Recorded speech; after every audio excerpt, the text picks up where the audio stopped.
Hey everyone, it's Michael GoosebumpsFan. I hope you're doing well today. I'm sorry I don't have another Goosebumps book review for you this week. Of course, last week I finished reading Streets of Panic Park, the 12th book of the Horrorland series, and I loved it. It was so good. You should check out that review if you haven't read it yet or watched my review. My review is spoiler-free, just in case.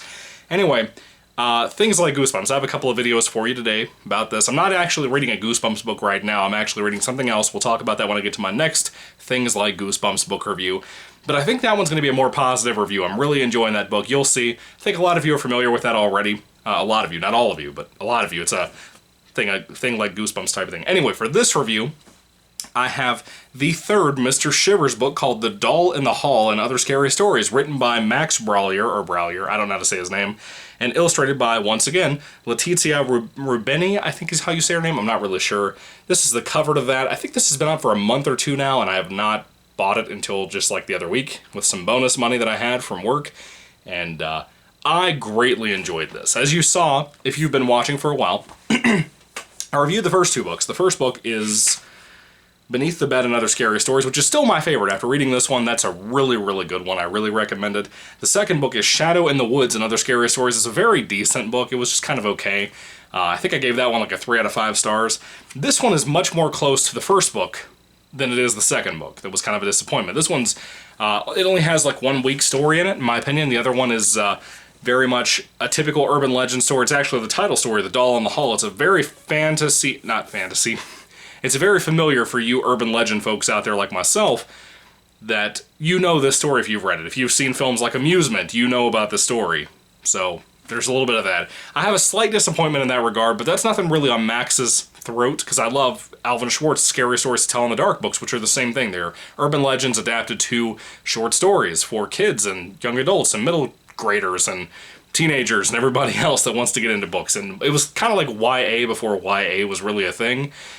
This is much more aimed towards the younger audience, just like right underneath the Goosebumps audience. And I think the Goosebumps audience out there, again, I'm a Goosebumps fan myself, I buy these because I think Max Brallier, or whatever his name is a fantastic writer. He also writes the book series, The Last Kids on Earth. I think it's a zombie series, I believe. That looks really good. I want to read that sometime. Just don't have the time to get around to picking it up and reading it. You know, I'm more focused on Goosebumps right now than anything else. But this is really a solid read. I think that there's so much fun to be had here. I love the arts and the illustrations, of course. Once again, they are just fantastic. Leticia always does an amazing job with that. The writing is fun. It's a very short story collection. Again, very, very short. I love how if you turn the cover certain ways, there are words. What does it say? I'm watching you. Something like that. Yeah. Yeah, you can see the little words there. Anyway, let's go through some of the stories here. We have, the beginning of the story actually opens up with, of course, Mr. Shivers opens up his front door and there's a box of materials laying there that end up kind of working their way into the different stories that it tells you here. There are, let's see, 1, 2, 3, 4, 5 short stories in here. The first one's called The Doll in the Hall, of course. It's about a girl babysitting. And that story, again, I'm very familiar with. I'm a big fan of urban legends. Girl is kind of just walking around the hallways that one time, at that babysitting moment, and she happens to see a doll sitting in the chair at the end of the hallway. And I believe she babysits for these kids and this family a lot, and she's never seen that doll before. The doll's really creepy looking. It just keeps sitting there staring at her, and it has this really eerie, evil smile. That story has been told a billion times over. Really great story. I think kids that are younger than the Goosebumps audience, and even the Goosebumps fans out there that are younger, if you guys haven't heard of that story before, The Doll in the Hall, or, you know, The Babysitter with the Doll, if you haven't heard that story before, it's a great story. One of the best scary urban legend type stories I've ever heard in my life. One of those really good ones, like the When a Stranger Calls urban legend, too. Very cool stuff. I recommend it highly. I think you'll like the story. Really good, very well drawn. Let's go on. The cast. I really like this story, the cast. Basically, there's a worm poking its head out of an apple with a very comically angry face at this one kid. This little boy named Danny actually crawls up into a tree to try to get this apple because I guess the worm is insulting him a whole lot. And he falls out of the tree when the branch breaks, and he breaks his arm. And they, of course, have to put a cast on his arm. He starts having issues with it itching. And that's a really kind of predictable story, but again, it's a middle grade, younger than middle grade type of book, but it's great. I really enjoyed that story a lot. The next story in here is called Bright White Teeth. Basically, a little girl is not interested in eating carrots, but her parents tell her that if she eats carrots, that they're good for her eyesight, and she could you know, see like how rabbits see in the dark. Which, why would you pick rabbits? Why wouldn't you just, I guess because it's about carrots, but, you know, cats I feel like could see better in the dark than rabbits could. I don't know. This story's a little odd.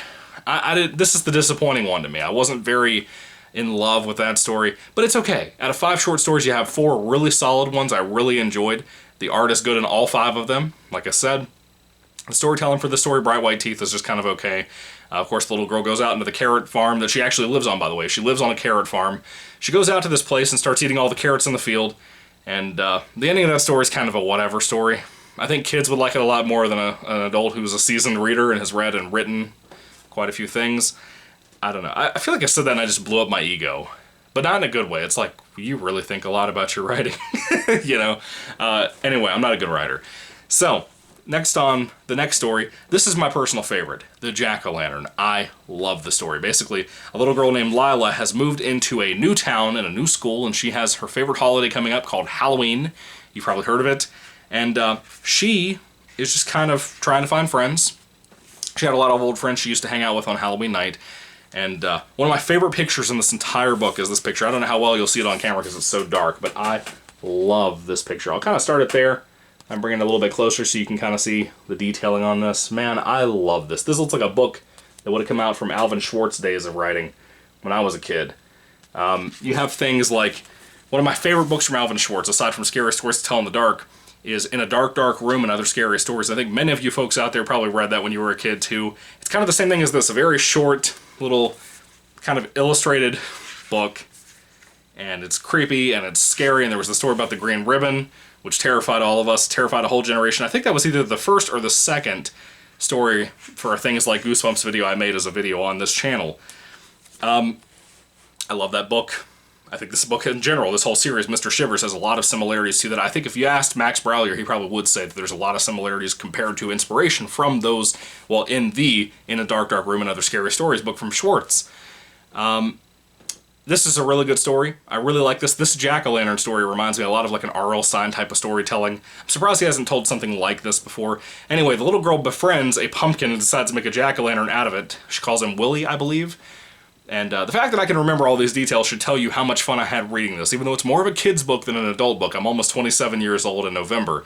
And I enjoyed the crap out of this series. I think Mr. Shivers is just a really, really fun book series if you like this kind of thing. If you love Goosebumps, I think you'll love this kind of thing, really. The end of the story is a little goofy, but I really love it. I still think it's my favorite of the whole book. I don't think we've had a Halloween-themed story in this whole series so far. I don't think so. The last story in here is very eerie to me. There was a story that I wrote. I'm not accusing Max of anything.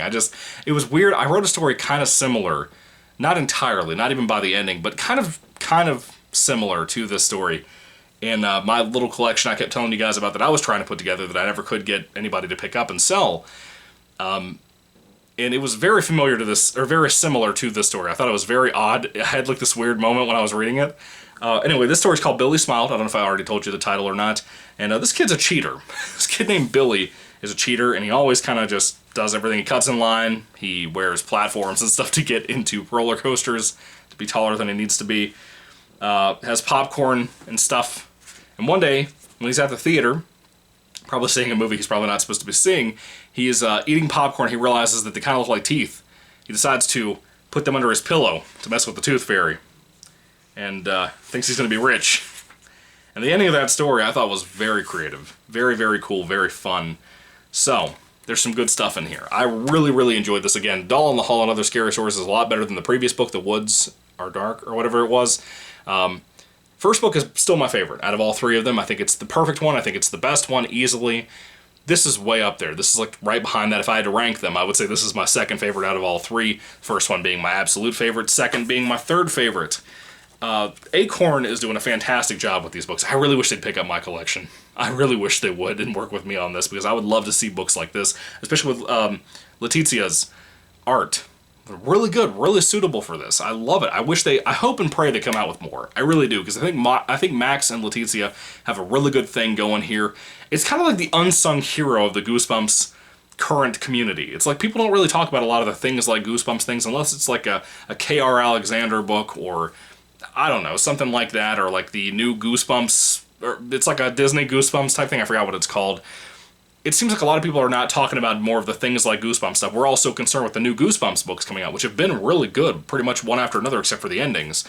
And this is one of the ones I think are an unsung hero that people they're not really talking about. I was really stoked about this when it came out. I haven't seen any listings from what I can tell online for more. I haven't really checked in the last couple of days. Maybe something else has been posted. But as far as I know, there's only 3 of these, and probably only going to be 3 of these, and that's a little bit of a shame in my opinion. I'd buy every single one. I would buy every single one. If they put them out monthly, I would buy every single one. Eventually, I'd have all of them. But, yeah, Max Brawlier, Letizia Rubini. I'm sorry, I'm so bad with names. Congrats to you guys. Thumbs up to you guys. Really good job this time around. I think this is much better than the previous book, but the first book, still the highlight of the series. A great book to start off the series with.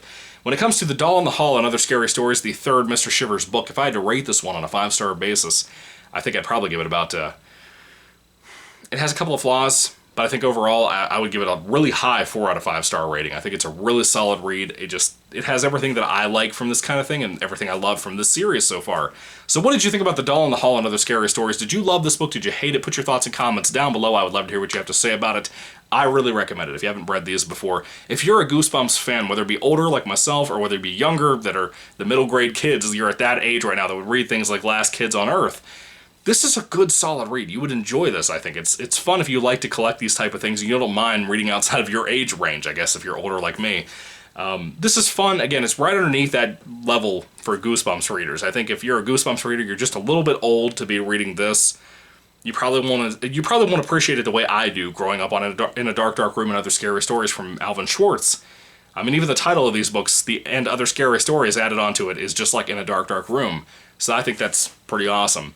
Anyway, what are your thoughts on this? If you've read it, put your thoughts and comments down below. Let me know. I have another Things Like Goosebumps video coming up immediately after this, so you can hopefully, you'll check that out. It's a Universal Monsters review. So anyway, thank you for watching. God bless you guys. 4 out of 5 stars from me. Congrats to Letizia and Max. Again, you guys are great. Really love your work so far. Really hope to delve into both of your work more in the future. Anyway, God bless you guys. Goodbye.